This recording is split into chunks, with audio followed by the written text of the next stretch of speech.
Hey, what's going on, Dodgers Nation? D-Mac here. You can follow me on Twitter and Instagram at DMac_LA. We've got Dodgers Resolutions 2022 coming up in just a second. But quick reminder for all things Dodger baseball, be sure to hit that subscribe button, hit that notification bell, and if you want to see us post even more Dodgers content, smash that like button. And as always, I want your takes down below in the comment section. Today's Dodgers Nation question of the day. What are your resolutions for the Dodgers for 2022? Let me know down below. And for all latest Dodgers news, head over to DodgersNation.com. And a happy new year, Dodgers Nation. We've got a big year in 2022, and I've got resolutions for all your favorite Dodgers coming up. The motto for this upcoming season, think blue, bleed blue 22. Let's get that World Series ring. Let's get back on track. But here are the New Year's resolutions for your Dodgers for next season. So we're going to start with Will Smith. My New Year's resolution for Will Smith is he hit 25 home runs last season. I want to see him hit 35 dingers in 2022. Yes, 35 home runs for Smitty. I think he can get it done. He has that beautiful short compact swing. He hits the ball hard. I want to see him go deep 35 times next season. I also want to see him make his first All-Star team. I already think he's a top 5 catcher. I think he takes a big leap this season, and I think he makes his first All-Star team. I think he hits up more than 30 home runs, but I want to see him hit 35 next season. So that's my resolution. 35 home runs and his first All-Star game appearance in 2022. And next, we've got the funky Muncy, Max Muncy. So my New Year's resolution for Muncy is first and foremost, get healthy. Dislocated his elbow during the Dodgers' last game of the season against the Brewers, and he didn't play in one postseason game. And he later revealed he had a torn UCL, so we'll see how quickly he can be back and how will he look when he finally gets back on the diamond. So I'm very concerned about Max Muncy. I'll be honest with you. So first and foremost, I want him to get healthy. And then secondly, I want him to maintain that play discipline for the entire season, because we know early on it was Max Muncy for the way he was seeing the ball. Heading into the All-Star break in the first half of the season, he had an 18.2% walk percentage, a 17.9 K percentage, a 160 WRC plus. He was selected to a second career All-Star team. He was selected to his second career All-Star game. He drove there with Justin Turner and Chris Taylor. You remember the commercial? But the second half was a different story. You saw that walk percentage go from 18.2% in the first half to 9.2% in the second half. You also saw that strikeout rate go from 17.9% in the first half up to 23.1% in the second half. So I want him to see him be consistent for the entire season. You also saw that WRC plus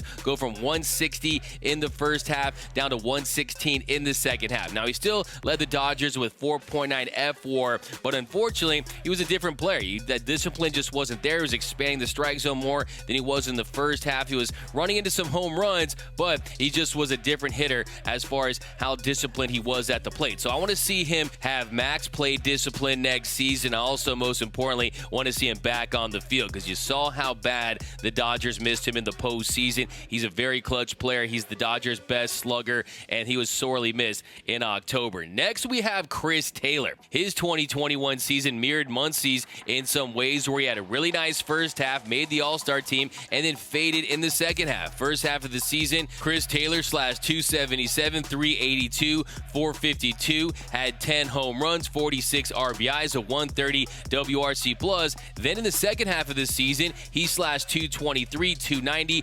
419, had a 90 WRC plus, hit 10 home runs, so he ended up with 20 home runs on the year. But Chris Taylor, towards the second half of the season, he definitely had his struggles at times. He was riding that 8 for 72 slump before he hit that big walk-off shot against the Cardinals in the wild card game. But he definitely more than made up for it in the postseason, where he turned into Ock Taylor. But still, he's capable of being more consistent from wire to wire. The paper chaser was definitely chasing that All-Star game selection, and he definitely accomplished that. Signed a new deal, got engaged. I think he'll be ready to roll next season. I am confident that Chris Taylor will have another really nice year for the Dodgers. But that is my resolution for CT3, a more consistent start to finish from Chris Taylor. Look, the man has never done anything wrong in his whole life, but I do think next year we're going to see a more consistent Chris Taylor from wire to wire. He signed that big deal. He got engaged. He's going to drink beer and surf all off season. He'll come into the year ready to roll. I'm very excited about the future for Chris Taylor and the Dodgers. Now, next we're going to talk about Trey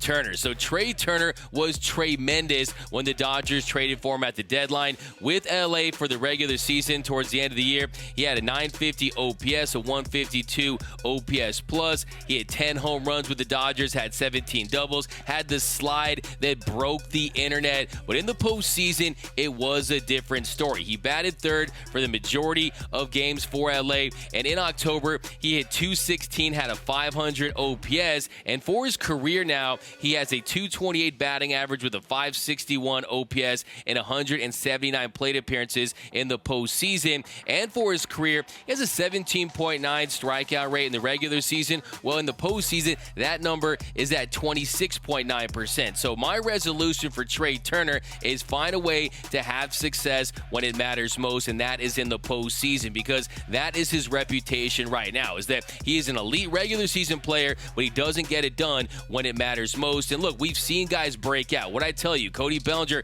he struggled. He was hitting sub 200 before he hit that game-winning home run in the NLCS in 2020 against the Braves. And then how about Corey Seager? He was hitting 203 before he went into God mode in 2020. So we've seen guys break out. It's still a relative small sample size when you compare it to their regular season numbers. So I definitely think there is a chance that Trey Turner will come around for the Dodgers in the postseason and for his career. I think a big factor will be, can the Dodgers run away with the division next season? Because if they can, he will be more rested, because he played in almost every single game after joining the Dodgers, and he definitely looked like he was a little gassed there late. But that is my resolution for Trey Turner. Find a way to shake off those postseason woes and get it done in October. And next we've got the Ginger Jesus, or the Ginger Cheeses, whatever you want to call him, Justin Turner. Now, JT last season, great start. He slashed 295, 395, 499, had a 141 WRC plus up until the end of July.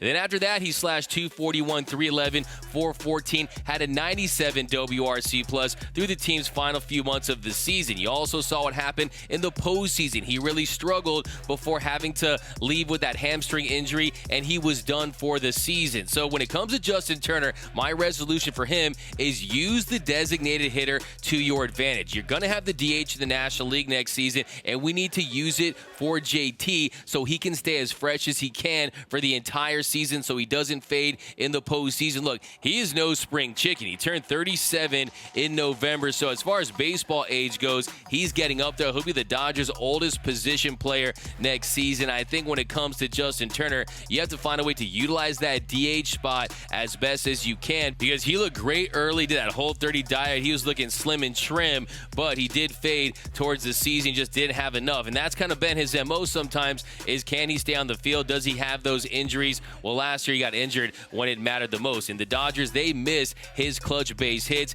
And I think next year is going to be special. It could be a last dance type of season for JT and the Dodgers. I want him to go out on a high note. Hopefully that'll be with a World Series title. So next, we're headed to the outfield, and we're starting with Marcus Lynn Betts. Mookie Betts last season had a lot of ups and downs. He was dealing with nagging injuries pretty much the entire season. He had the forearm early, the back early, then he had the hip injury, the hip pointer that forced him to have an injection, and he went on the IL for the first time since 2018. If you look at his numbers last season, a 131 WRC plus, that was 30th in all of Major League Baseball. But my New Year's resolution for Mookie Betts is get back to that top 10 status next season, because you saw that hard hit rate, 41.3%. That was his lowest in 4 years. I need to see him get that number up. I need him to see him get that average up. It was 264 last year. That was his lowest since 2017. I want to see him get that OPS close to 1,000. I want to see 30-plus home runs from Mookie, and I want to see him re-enter the conversation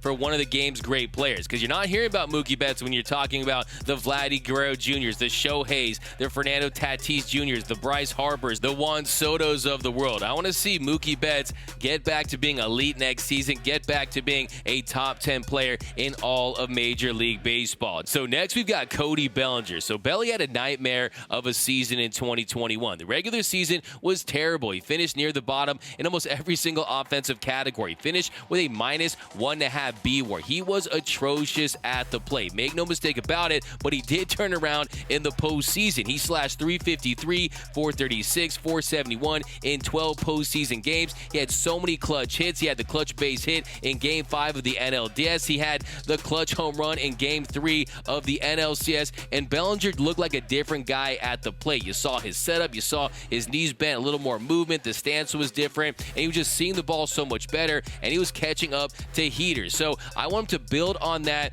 2021 postseason and just flush the 2021 regular season and bring that power back. Last year, a 137 isolated power. Look, just go back to 2019. I want to see Hotel California back. Never grow out your hair ever again. Keep that hair short, and I hope we have a bounce back belly in 2022. Now, next we've got A.J. Pollock. So Pollock, for me, just stay healthy. A.J. Pollock last season, he was one of the Dodgers' best and most consistent players. He was getting base hits consistently, and in the postseason, he came around. So heading into the postseason last year, he had a 167 batting average with an OPS of 428 in 19 career postseason games with the Dodgers. Well, last October, he hit 314, had a 933 OPS, hit 4 doubles, 2 dingers in 35 at-bats. So stay healthy, Pollo. He's 34 years old, but we know that he can fall into some injuries, dealing with some knick-knack injuries. He had the hamstring injury late last season, so stay on the field. He's a great clubhouse presence. I want to see him continue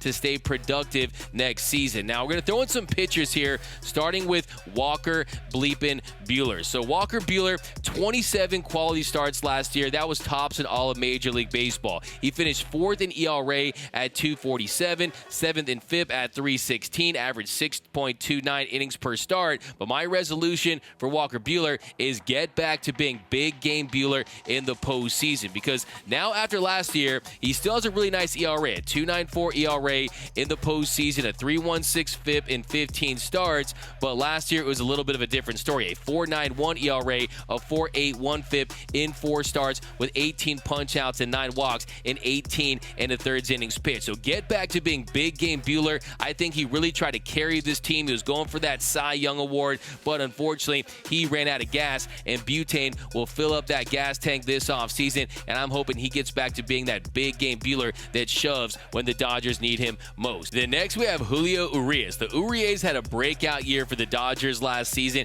and you can talk about his numbers. Yes, a 26.2 strikeout rate. Well, that was the highest number of his career. You saw him reduce that walk rate from 9% to 5.1% last year, but the number you look at is the innings. 20 and 2/3 innings pitched. That was 73 more than his previous career high. So he was getting it done as a starter, and my resolution for Julio is to remain a starter. Don't come out of that bullpen ever. We saw what happened. It was a catastrophic disaster in Game 2 of the NLCS. It really compromised him for later in that series, and I want to see him remain a starter and make his first career All-Star team, and I think he will. And then finally, let's do a reliever. We'll throw in Brusdar Graterol. So the bazooka, I need him to continue to develop those secondary pitches, that slider, that cutter. Find a way to keep hitters off balance. We know you have that triple-digit gas, that sinker that he throws for strikes, that he induces soft contact with, that opposing hitters put in play. But I want to see him finish off some hitters with the strikeout pitch. I think he can continue to refine